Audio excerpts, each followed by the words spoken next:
Alrighty then, what is going on, Haun Nation? I am Ant. I am your host, and again, sadly, maybe, I am alone. Sad eyes. T is off doing his thing. Busy, we all have work, we all have lives outside of Haunt Nation and Haunt Season.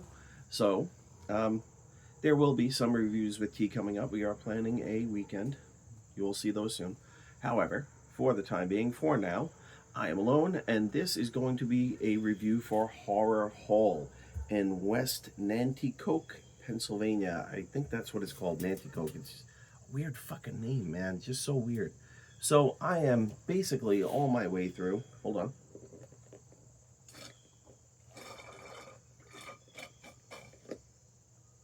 Oh, yeah. That was that. All my way through 20 ounces of wine, and about halfway through a glass of whiskey. Thank you, Matthew. Basically just started my cigar, though, because while I'm talking, it's a little hard to smoke and talk. So I am just the slightest bit lit, which would make this a fucking hysterical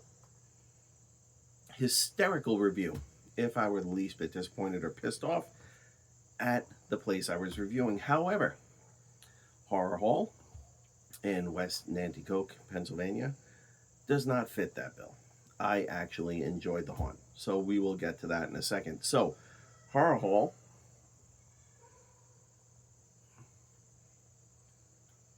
is kind of out of the way. There is what looks like an abandoned church right next door, and I was kind of hoping that it would be in the church when I pulled up, but it wasn't. And I was like, damn, that'd be so fucking cool. It is in a community center next door. Again, this is another charity haunt. I believe everyone that works there is volunteers. Although I did not really go out of my way to inquire about that, I did inquire about the building itself because I wasn't sure if it were a local fire department or what, because there were several bay doors. And then I spoke to one of the lovely women at the ticket booth who told me all about oh yeah, there we go, who told me all about the building, and that at some point it was a school, and then it expanded and became a school, and then like more of a school, and then it became a community center, and how they rent out the room that the ticket booth was in, and the room next door to it, which we're not going to get to see, but it's not part of the haunt, but it's there. So really sweet woman at the ticket booth.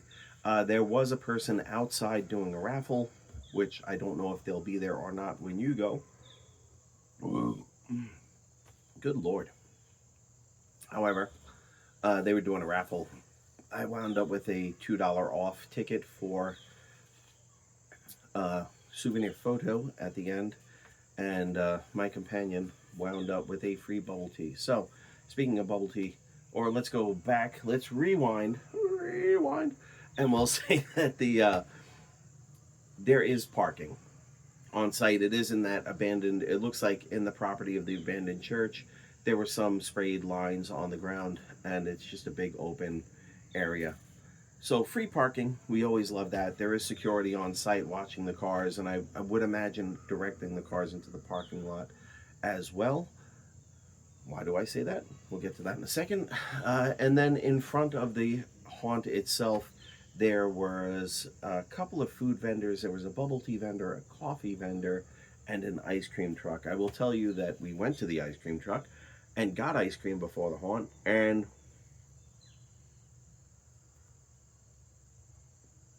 like that nice pregnant pause, right? That's just a smoking pause, but you would call that a pregnant pause. Just a really long overused pause. Probably the most substantial ice cream cone I have ever had in my life. Like the kind of shit you see in the movies. It was a standard flat bottom cone, and the ice cream that she put on top had to be that high. I got a 2-color, chocolate and vanilla, dipped in sprinkles, and it took me about 10 minutes to eat it. Half of it got all over my hands. but it was a substantial ice cream cone at a very reasonable price. And the food trucks also seemed to have reasonable prices. They had a cheesesteak for like $11, chicken fingers for like 4, walking tacos for 6. It seemed very reasonable. They also had other stalls that had the typical crystals and whatnot, and they had t-shirts and sweatshirts for the haunt, but they were closed by the time I came out. Otherwise, I might have had a shirt or a sweatshirt for this haunt. That said, on the building itself, as you can see if you go to the Instagram page, they had animated projections of, eyes and hands and different things on the side of the building, which is cool, and it kind of draws the eye if you're driving by, like, oh, what the fuck is that? And tells you that it is a haunt. You walk in, nice big open area, nice ticket booth. They do take credit cards as well as cash. They do charge a service fee for credit cards, as everyone seems to do lately. Again, the women there were very nice. They were willing to talk. Why do I not know about security directing you into the parking lot? Because when I got there, it was empty. There was literally a couple people standing around in front that had finished. I saw a couple people come out that had finished. There was no one waiting in line. There were no cars in the parking lot. And it was 9, a few minutes after 9. And they close at 10 on, opening weekend. It wasn't opening night because it was a Sunday. Now, it appears this haunt is open Friday, Saturday, Sunday. And I forgot to mention in the last one that I reviewed, which was Gravestone Manor, that I believe they are also open Friday, Saturday, Sunday. This one as well, went up to the ticket booth, got a ticket, physical ticket. Again, you know how I feel. I like them. They're pretty cool. They had a vampire on them. Good keepsake if you're there on a date or what have you. Yada, yada, yada, right? You've heard all this bullshit before. Went in and walked into a big auditorium room. Very big auditorium room. With a stage at the front, a couple of projected people on either side, and a big screen in the middle, and rows of seats. The seats were probably 8 to 10 seats in a row, and there were easily 20 seats back on both sides. So they are ready for a large number of people to be there. We were the only people there, which was fantastic. Now, I will mention that my companion, when asked where they heard about this haunt, said that they heard about the haunt through Haunt Nation. They didn't say they were Haunt Nation or were affiliated with. They heard about it through. At one point, we were seated and we were waiting, and they had Thriller playing, which is always a cool video, front to back. They had the whole thing playing. While we were seated and waiting a bit, someone came up and asked if we were haunt reviewers.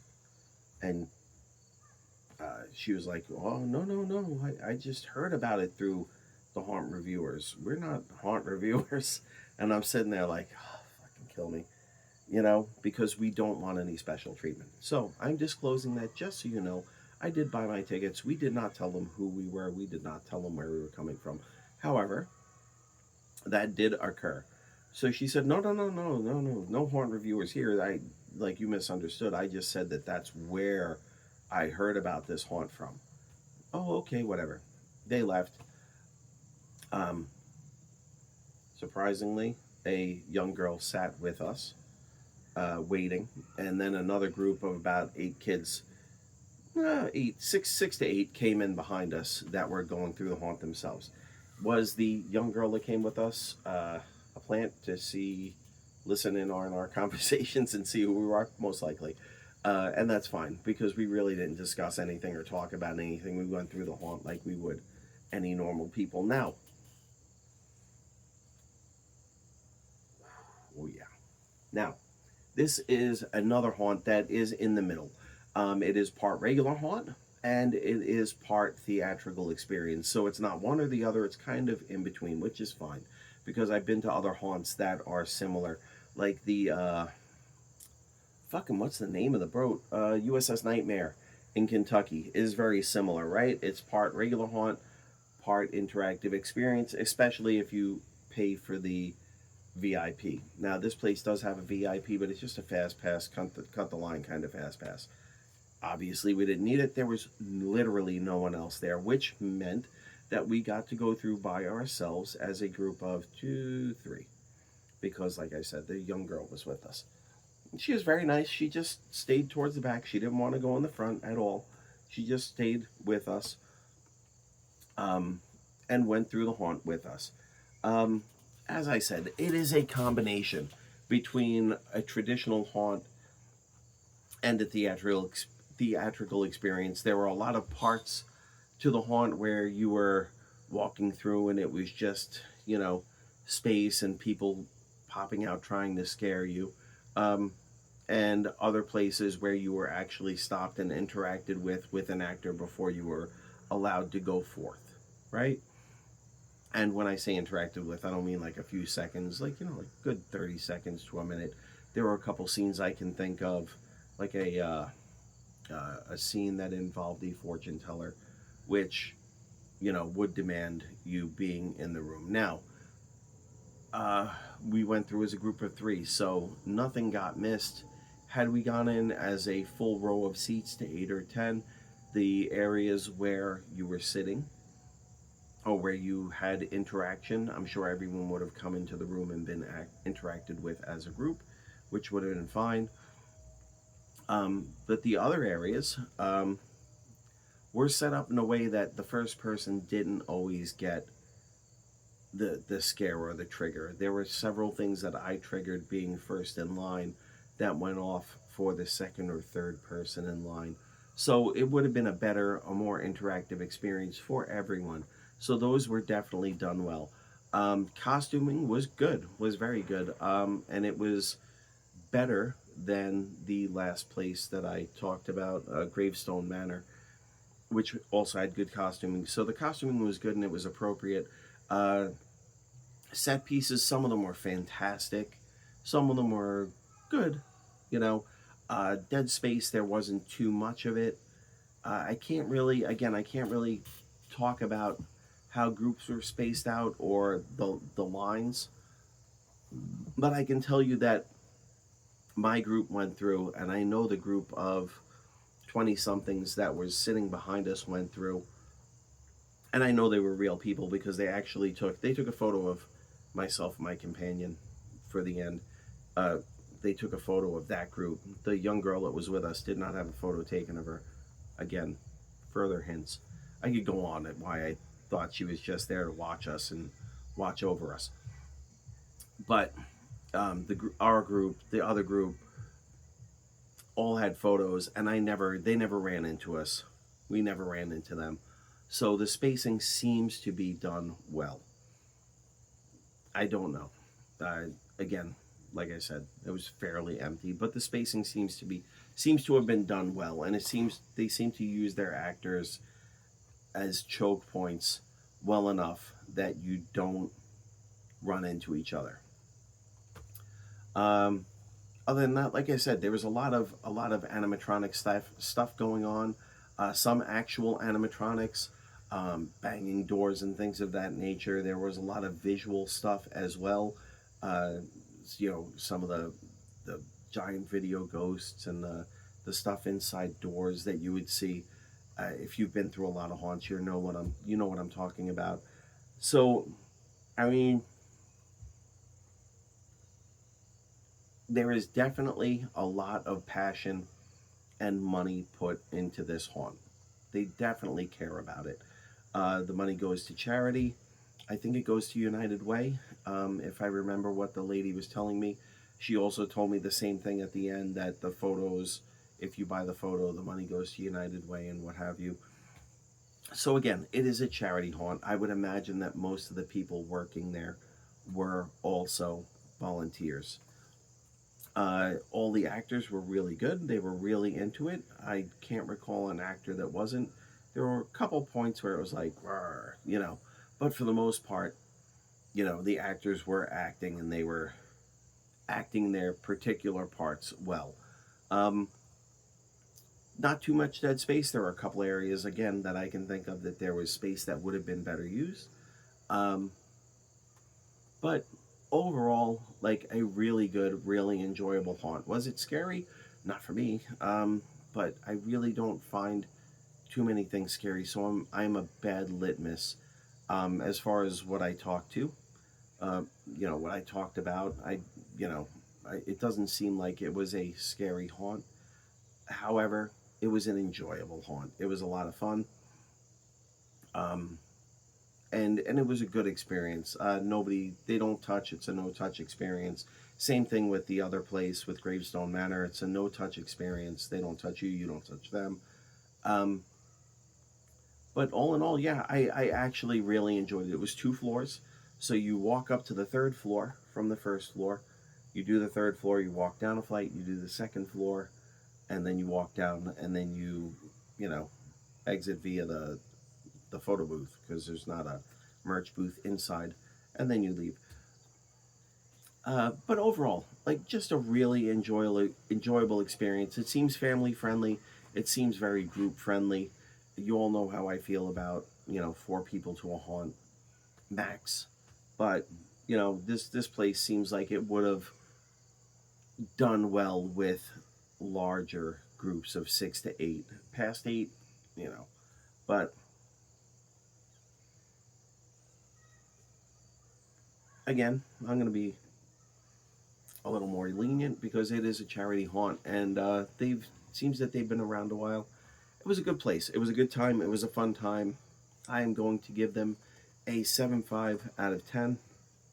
Um, Again, I'm leaning 7.5 to 8. Last place, um, Gravestone Matter.